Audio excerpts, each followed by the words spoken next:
Hi, Broadway World. It is I, Seth here for the Chatterbox. You know, it's a little benefit for Broadway Cares. You could always buy the DVD. Someone just emailed me.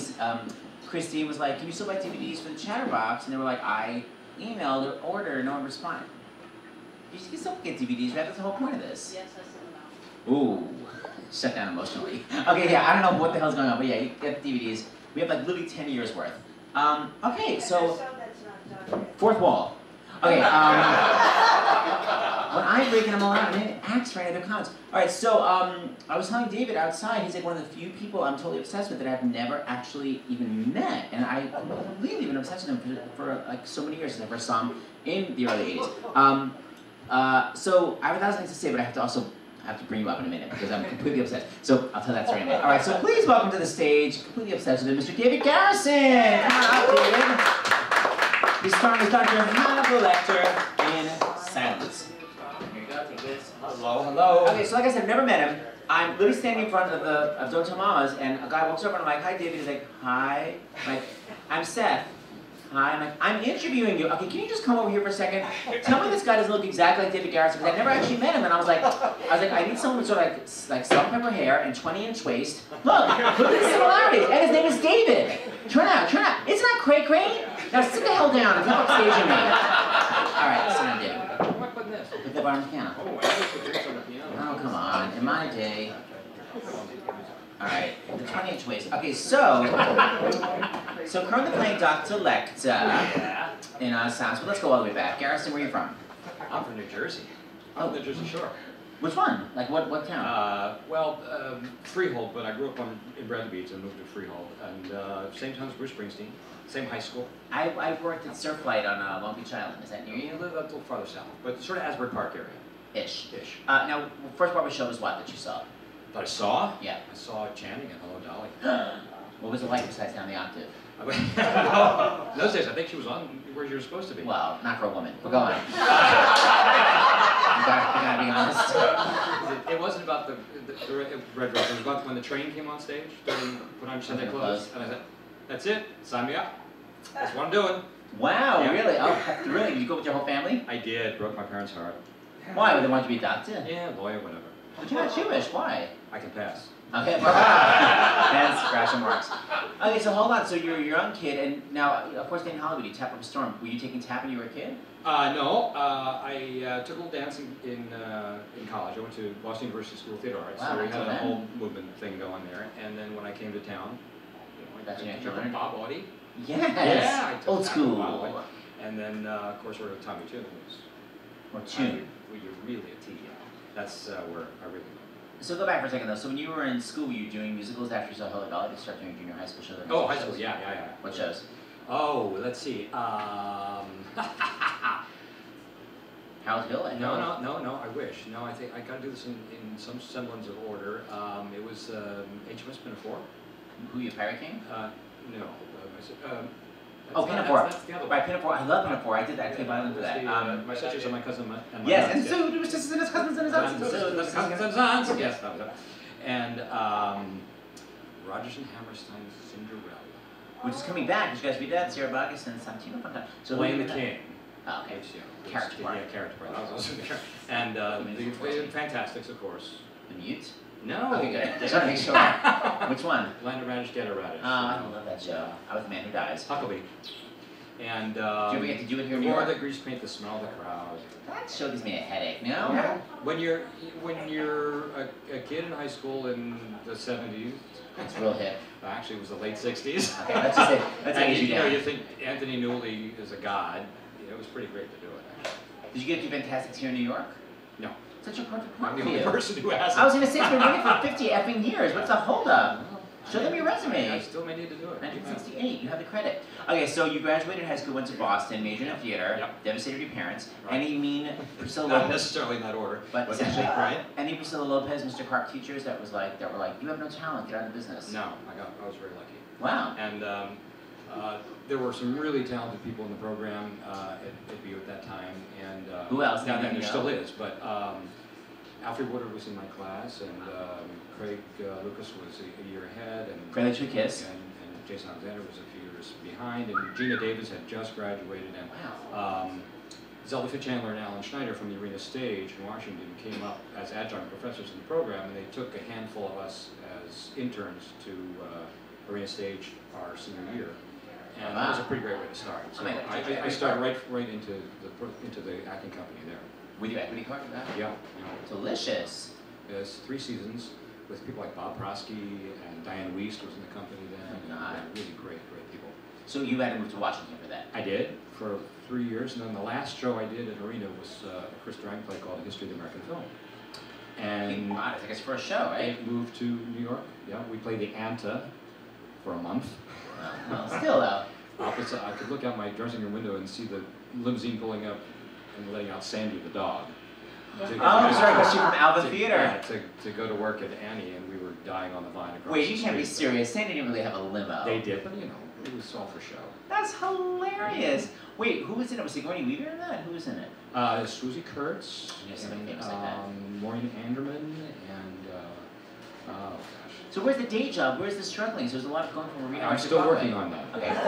Wait a second, you I'm never gonna be waiting tables any day now. There's an opening over there. Wait, so you never had to do anything horrible? You just like literally moved to New York? I've done plenty of horrible things, but I never had to do them for a living. What the? But hold on. But after your show closed on Broadway, how did you make any money?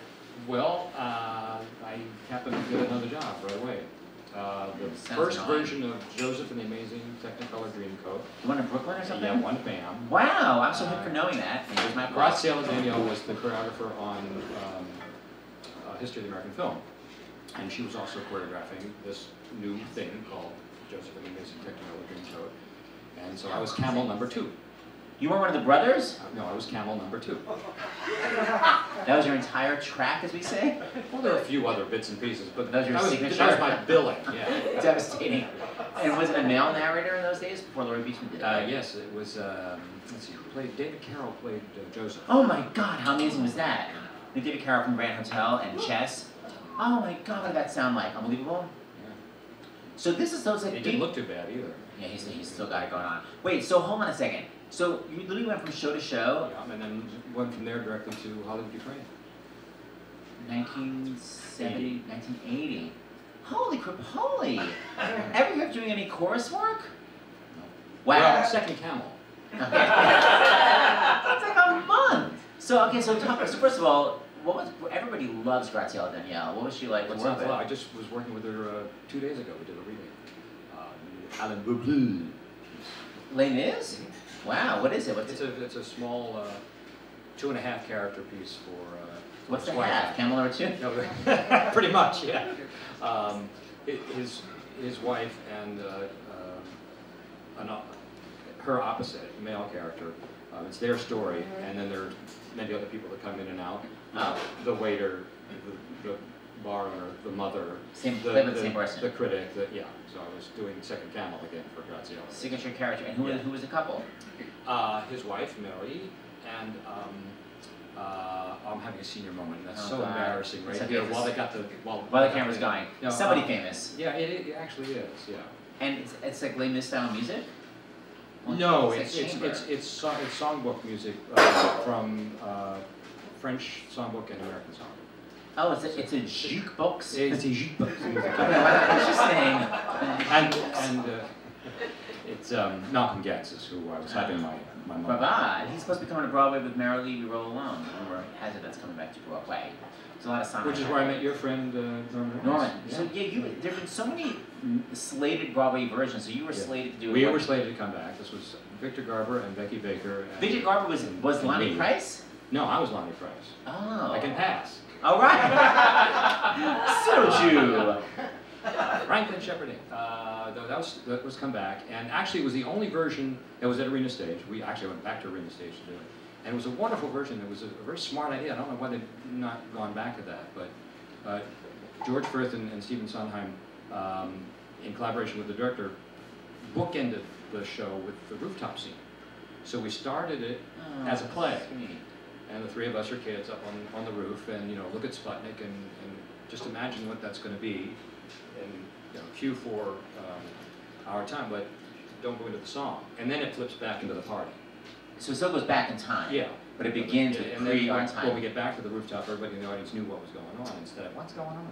Oh, wow. It was a great idea. I don't know why it hasn't. Who directed that? Doug Wager, who was the artistic director of Arena at that time. So it was you, Victor Garber, and who were the ladies? Mary Mason played Beth, and Mary Gordon Murray played Mrs. Producer. Gussie, thank you. Yeah. I'm making a recording of it. Okay, so hold on. So Night in the Ukraine, that's a show that I was completely obsessed with as a kid. So go. So how'd you get the audition in the first place? Graziella. Again, I guess a lot of my career was Graziella Danielle. Do you remember a thing called the Milliken Show? Yes. Describe what it was. This was the biggest of all industrials, and Milliken makes polyester fabric. That's when it was big in the 70s. The stuff that you don't ever want to wear. But it was very big in its day, and they used most of their advertising budget to produce a book musical at the Waldorf during Fall Fashion Week, which was in June. And they would bring in a bunch of stars and all the best dancers on Broadway and very famous writers and directors to put this thing together. Michael Bennett would always do it. Michael Bennett, yeah. Bert Sheveloff wrote the book one year when I was doing it.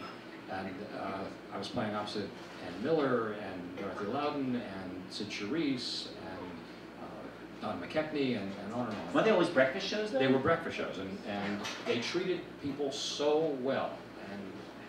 And they took over the entire Minskoff rehearsal studios for a couple of weeks, and they would transport kids back and forth to the theaters and cars, and you know, there was a buffet in one room, and there was and there were a bunch of Millikitties as well. Jane Krakowski was a Millikitty, I remember, 1 year ago, I think. So it was never an off-Broadway show? No. It's this little, like, what, 6 people?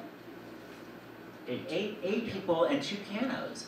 I mean, it's so odd that they thought of it. But we also played instruments. This was long before John Doyle. I know. Well, and I solely supported it in your show. Do not support it any other time. But I supported it in your show, and it's just so odd that they thought of it as a Broadway show. And it wasn't in the days when you did 85 workshops. It was just sort of no. In fact, we rehearsed at on the top of the New Amsterdam Theater.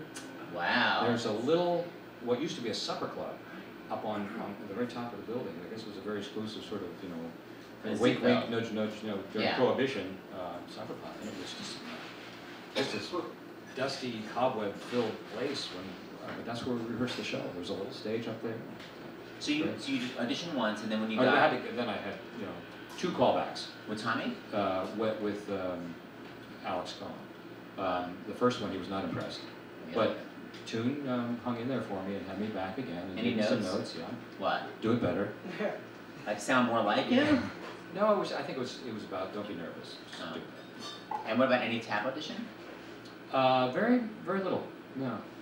Just enough. Can you do a time step? Can you do a pullback? That sort of thing. And how did Priscilla get the gig? I've interviewed her so many times I don't even remember. I don't know. I don't know what her path to it was. She played the silent one. What's his name? Harpo? Harpo, yeah. Harpo. So okay, so you got the gig, and now how long before when you got it to begin rehearsals? Well, unlike now where you have to audition 3 years before the show has its second workshop, and then exactly. And then you're fired up. And then they hire the movie star anyway. Right. And then it goes into production 2 years later. It happened fairly quickly. I believe I auditioned in the fall. We went into rehearsal a month or 2 after that, and then we went out of town to Baltimore in the spring and opened here in the spring of 1980. I'm so obsessed with Tommy. I feel like one of the last from the old greats like Bob Fosse. So what was Tom Toon like as a director? It was a lot of fun, and also he was. This was his first Broadway show as a director. As a director, he had done some choreography. You're right, because Cloud 9 is off Broadway. Yeah. Wow, so there's a lot riding on this. Yeah. And an odd show to pick. Okay, so you opened in the spring. You got great reviews, I guess, right? Yeah, it was a big hit. And then what about you? Were you the toast of the town, or was it just an ensemble piece where nobody acknowledged you? What was the dealio? No, it was good. First time I realized that it had made a difference in my life was when I went to make a reservation at a restaurant. And I called and asked if there was a table available at a certain time, and they said, oh, we're terribly sorry. No, I guess I said, this is David Garrison calling, do you have room for blah, blah, blah. No, terribly sorry. Oh, hold the line just a minute. Click. David Garrison from Hollywood, Ukraine? Yes. Oh, yes, we can fit you in. Yeah, it's kind of a great story, but it's kind of a sad story. It's depressing, yeah. It kind of made me mad, but I took the tape. I told you what you mean. It's like I hate to give advantage because it's unfair, and yet it's in my favor. Yeah, yeah. What was the restaurant? Now closed, I'm sure. It was Tavern on the Green. Now closed. Yeah, But see? their karma. So Toast of the Town, and then did you get a Tony nomination? Yes, I did. Wow. Yes. In your 20s. Yes. Uh-huh. But that was we opened the year Evita opened. So Patty and... You were up for lead actor? Not no, feature? it was a supporting actor, but in the way the billing was in Evita in America as opposed to London, Mandy was considered a supporting character. Because Patty was in it. Wait a minute, that's a little joke. Wait a minute, that's crazy. Yeah. So who was the lead actor in Evita? Patty also? I don't understand. She lead actor. I'm an actress and actor. Like she could. Wait a minute. Oh, David. So he and Bob Gunn were both nominated as supporting actors. That's crazy because Patty and Mandy are the two leads. So wait, so who the hell? So. Right, but I'm saying, but there's a lead actor too that play. I mean, Mandy, it's like an equal show. So who the hell got lead actor that year? Do you remember? Yes, Jim Dale. Oh, it was Barney. Well, that would have been a hard sell also. Oh man. So you kind of knew since you got nominated, weren't you just like, forget it? But the parties were nice. And then Priscilla won, which is a big coup. And didn't she win? I would think usually the featured actress is really early on. Like, do you remember? Was it the first award you have any memory? Because I'm thinking when you guys performed. It was early on. Because she must have known when she performed that she already won. Yeah, this is a good lesson in humility.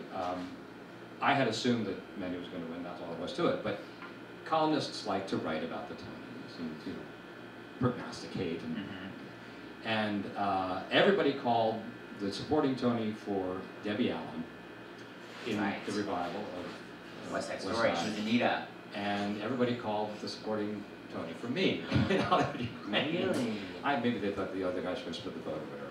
So I was totally prepared not to win until I started reading these articles. And of course, the night of the awards, Priscilla won and I didn't. So. Wow, it is interesting. You never actually know. No, you never know. Oh man. It's all good. Is it? It's so much about just the luck of the draw. I mean, it's really not about much of anything. No, it is. I think it's just cool to be nominated. Yeah, yeah. The winning, people don't even really kind of remember who wins No, each exactly. year. You sort of don't. It's just cool to have it. So wait, so you guys did Production Code on the Tonys, which I just watched on YouTube last night. It's amazing. I'm obsessed with your 21-inch waist, by the way. I've never seen anybody. Everyone is so crazy narrow in that show. It's mind-boggling. Why did you guys choose that number? We didn't. Who did, Tommy? Yeah. Why would you want to do? Famous Feet? I would have done anything, but... Oh, because it's so... Yeah, it's very hard to do. Wait, wow, really? Just because it was tiring? Yeah, and you know, it's very exposed. If you flub a little bit of it during, you know, 3 shows a week, it's one thing, but it's very precise. It's like a rap song. Rap tap dancing. Yeah. It's about the Hollywood Production Code. Nudity can never be permitted as being necessary for the plot. The effect of nudity on the average audience is immoral. Translucent material. Transparent. Hello! I don't know. And silhouette. It's even 30 years ago. But I listen at the I literally listen at the gym on the treadmill. Okay, you can't say nerds, you can't say nuts, except when meaning crazy. That I remember. Okay, so you're doing the show, it's such a crazy hit. Now why the hell would you leave a hit show?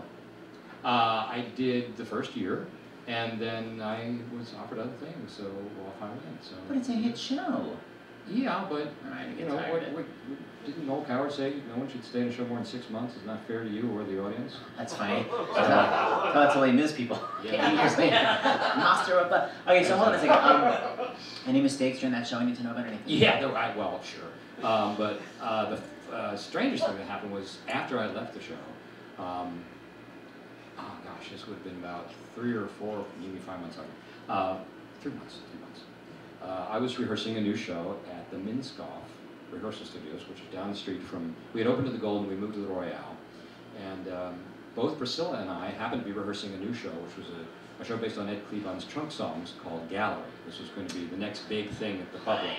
It wasn't, but we were rehearsing this, and the phone rang on a Saturday afternoon, and it was the stage manager from Hollywood Crane saying, the guy that replaced me was on vacation and the understudy hadn't shown up. And it was Kurt. It was 2 o'clock. Wait, no cell phones, how did they reach you? They called the rehearsal room at the Minskoff, they called the Minskoff and they got through to us. And he said, will you come over and do the show? And I'm the most gullible person in the world. And it's the first time in my life I said, oh, yeah, so's your old lady. But it was true. I didn't think that was a good idea, but Priscilla dared me. That's all it took? Yeah. How long had it been? She just threw down the gun. And it had been 3 months. Wow. And I had a whole new show in my head. So they told the audience exactly what was going on. They gave them all free drinks, and I ran down to the theater. They still had my costumes, and the first act is this review, The Day in Hollywood, and so Albert Stevenson was still in the show, and he was still the dance captain. Well, there were only 2 dancers, and so he was able to cue me into how every song began and refresh my memory. That was actually okay. During the show? Yeah, because you come off stage and you say, okay, the next one is the... Oh, I see, okay. Show Bible. Out you go. That was okay. The very first song, there's a lot of coming in and out of doors and flipping doors and hand jive and all this sort of stuff. Just go to the movies. I just came barreling out the door and the audience applauded, and I turned the wrong way and slammed into whoever was there. And they thought that was great, so that's how it started. Then it all calmed down. The first act went well, but then the second act was the Groucho Marx stuff, and he just talked nonstop for the next hour. So I'm in the dressing room putting on the stuff, and they're trying to run the lines with me. And I get maybe 3 lines out and die. And 3 lines out. I really can't do this. I can't do this. I don't remember enough. They said, no, you'll be fine. What was interesting though was that my body remembered it, my brain didn't. But when I got on the stage and got into the Groucho thing and started moving in the set, pretty much all came back. That happens. And you could just talk to the audience if they didn't, then they loved that. So, much like... Was it scary, or was it like fun once you realized your body? After a while, it was fun, but in intermission, it was wet your pants scary.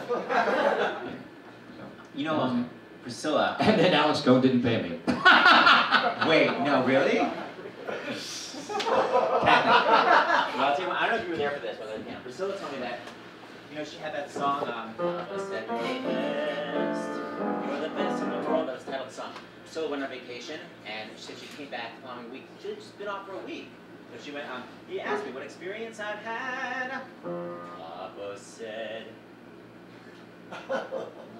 And then they go, you're the best. It's like the title of the song. How can you ever forget that? I guess.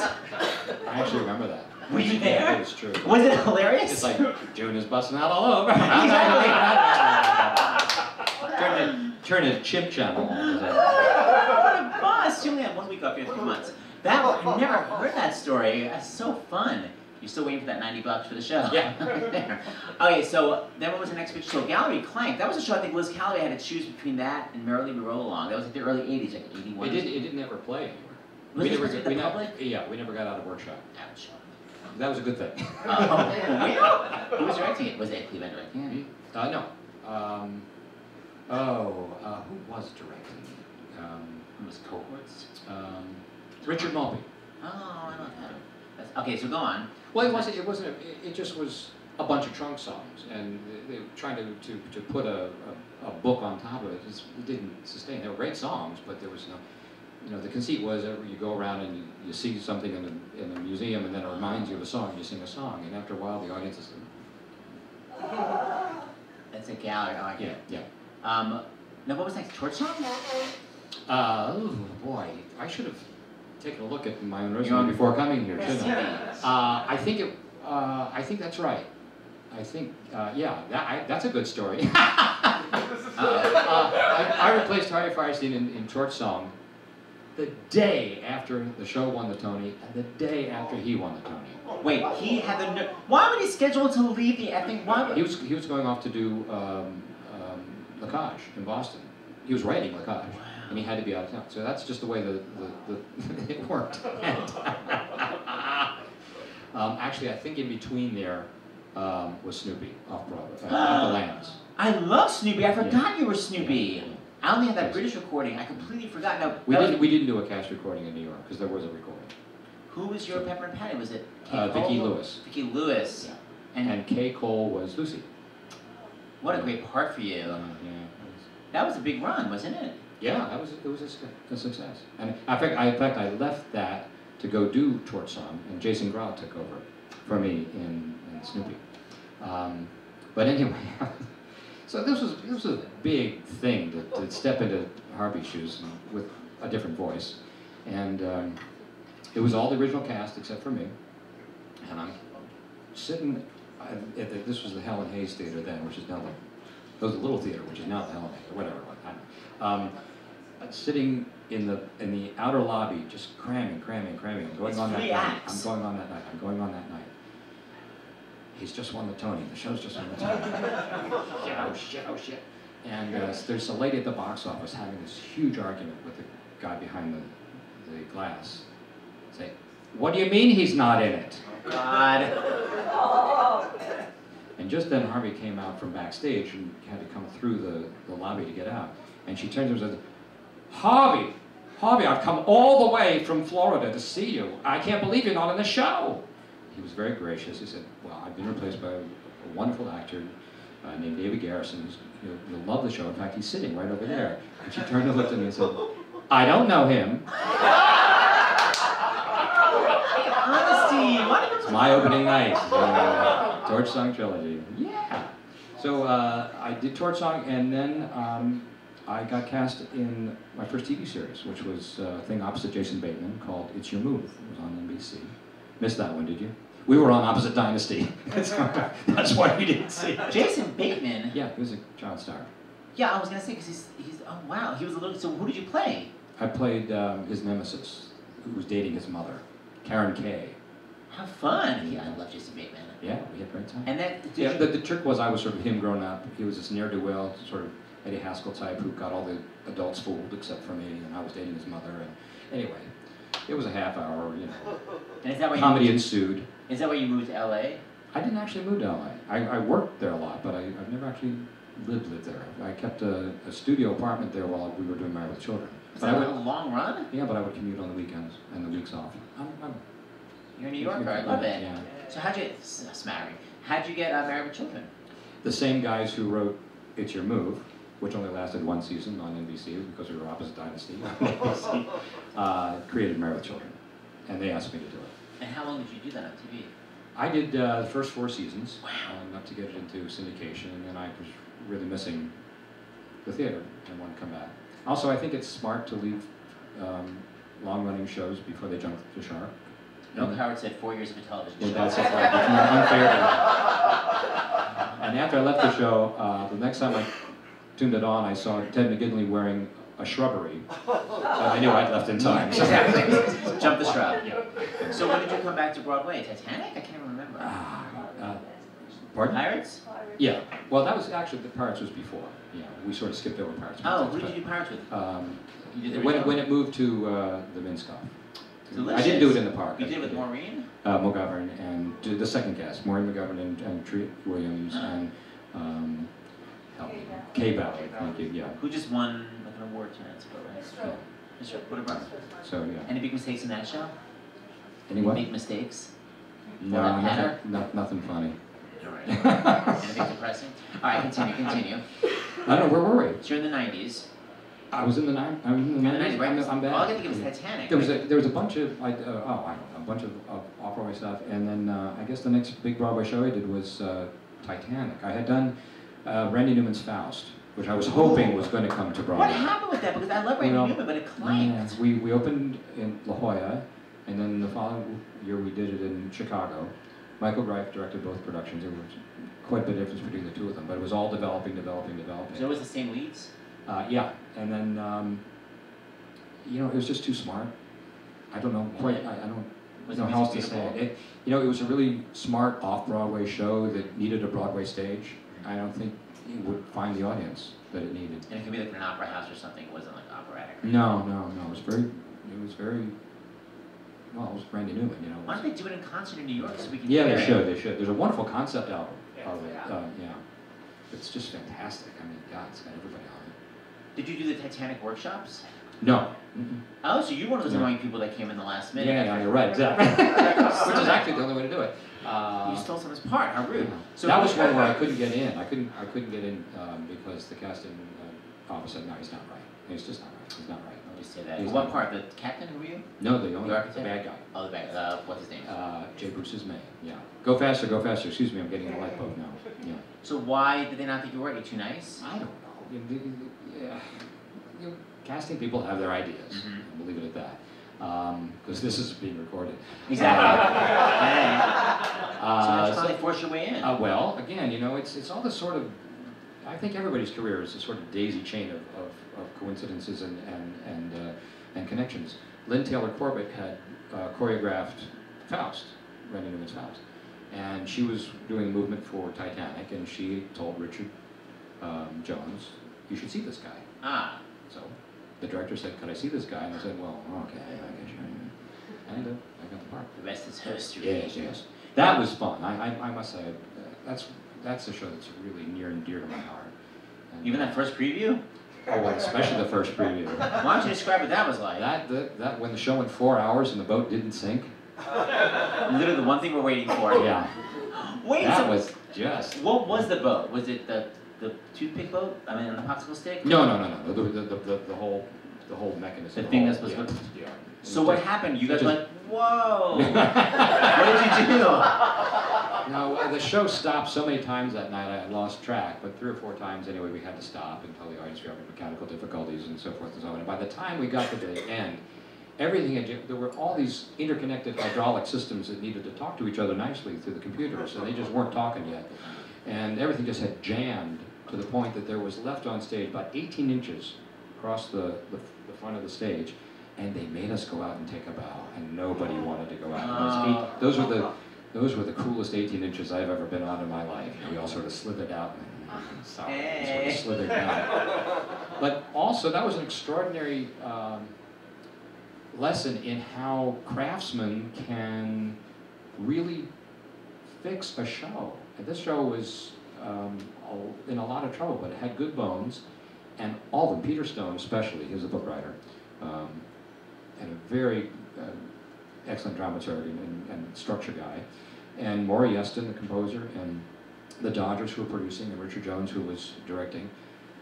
They all sat down and said, "Okay, this is what we're going to do between now and then." We couldn't take it out of town to get rid of all the trouble because the set was too complicated. So they said to us, "Look, we know this sucks and this sucks and this sucks, but we can't get to those until next Tuesday. So today we're going to fix this." And then it's old school. Exactly. But usually when changes are made in a show, and then the next change is based on the previous change, and the next change is based on that change, and so forth, it can tend to drift and not necessarily in the right direction.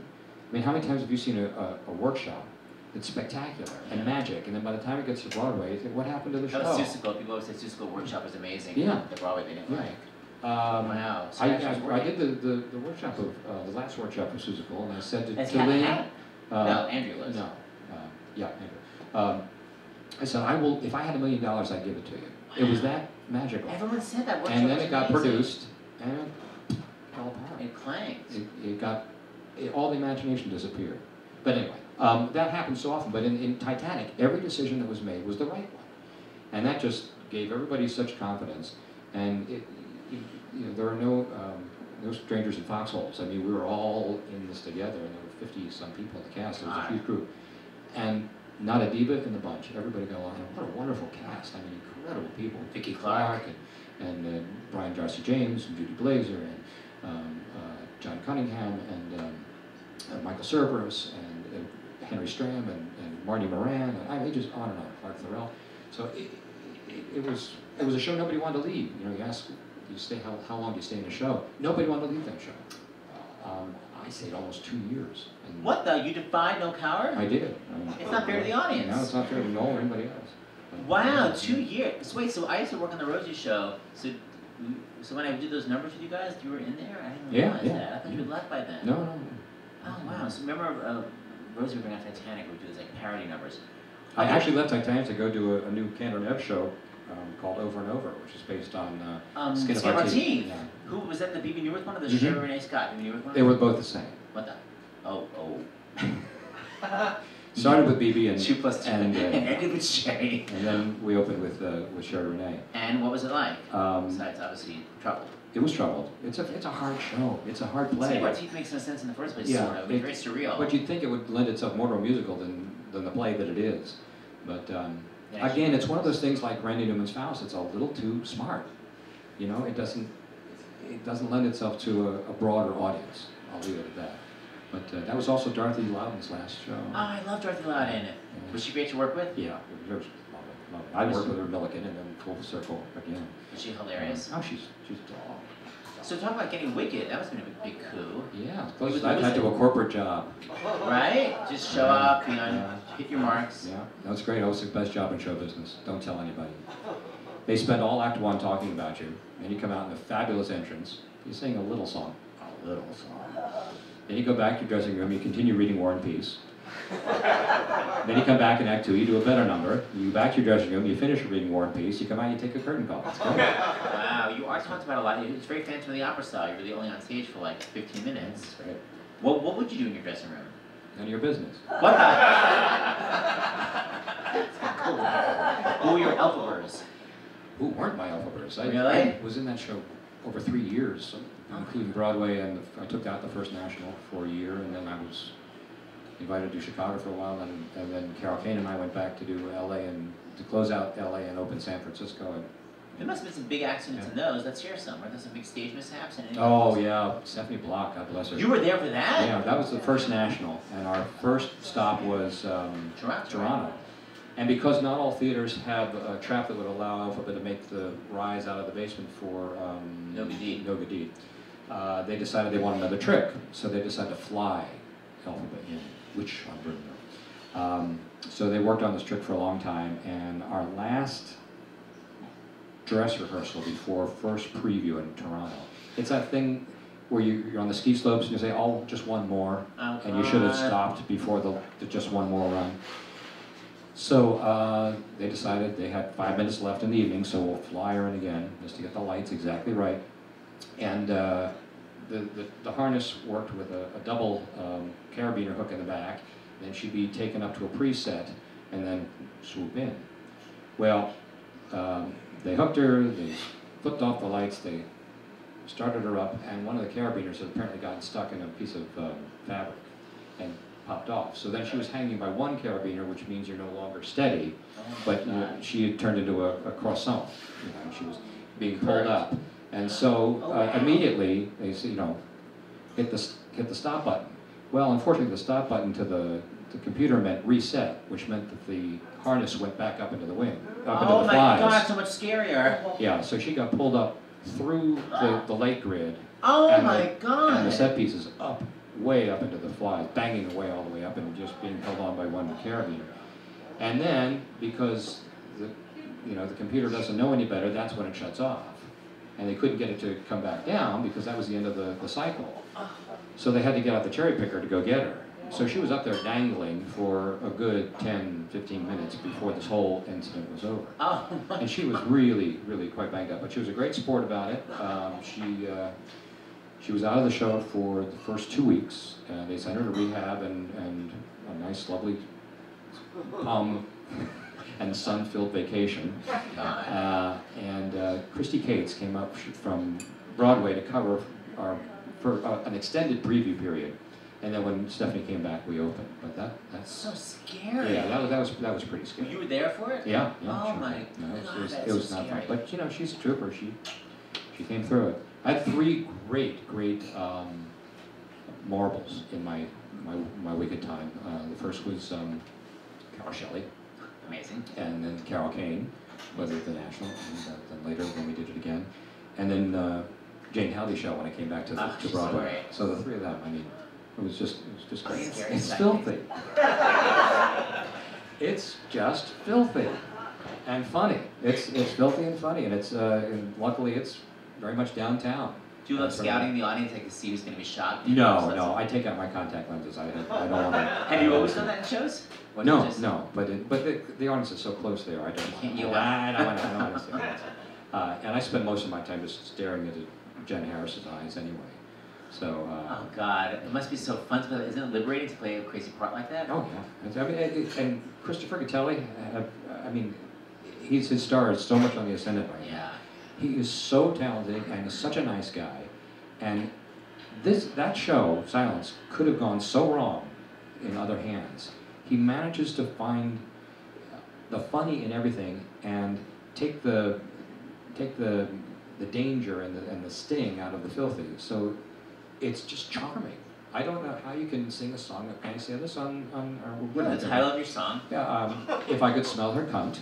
Naturally. Which is my first opening love ballad. Literally. I don't know how you can get away with that, really, under any circumstances. And he built into this thing the stupidest, funniest dream ballet, where the ballerina's legs are split for the entire thing, through the lips, through the things, through the swings, around the thing, and it's just bloody hysterical. And that's how he manages to make it palatable, yeah. And he does that throughout the show. It's a great cast. It's a lot of fun. And if you were ever afraid of Silence of the Lambs, you will never be again. There's nothing scary about it. Back in 1992, I had my one and only date with Susan Stroman. I took her to see Silence of the Lambs. That's what did it? That's what ruined everything? Probably. I spent the whole movie hiding under the seat. Oh, you were the baby.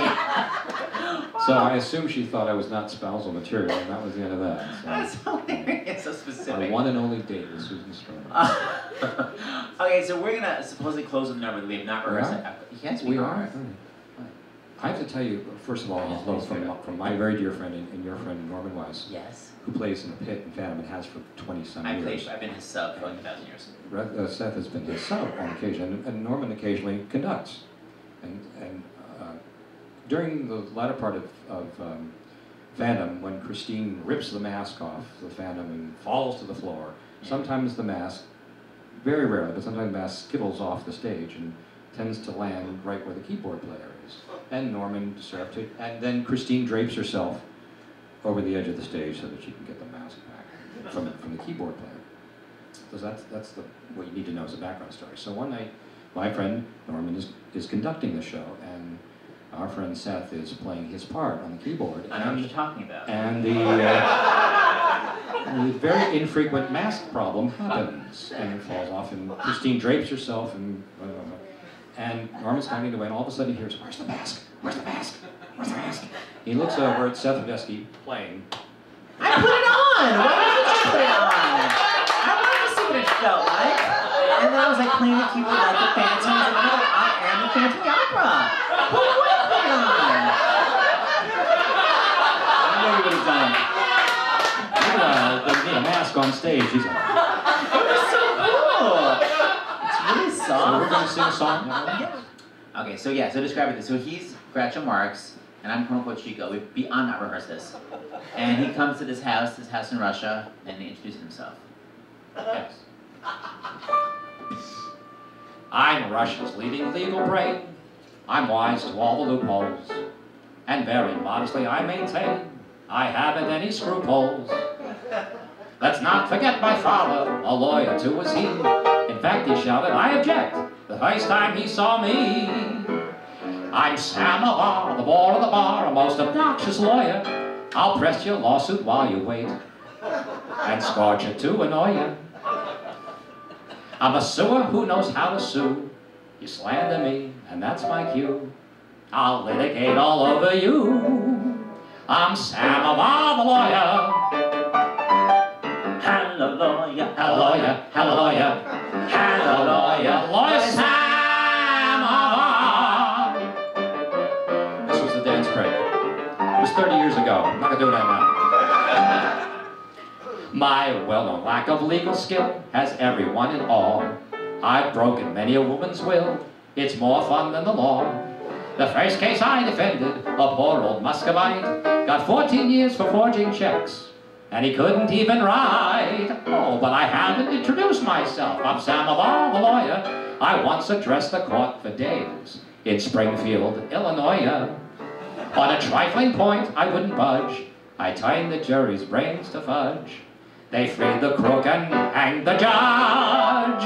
Don't hire me, I'll destroy you. So give 3 cheers for Samovar. Hurrah, hurrah, hurrah, Hoorah! Now there sits a man with an open mind. You can feel the draft from here. I'm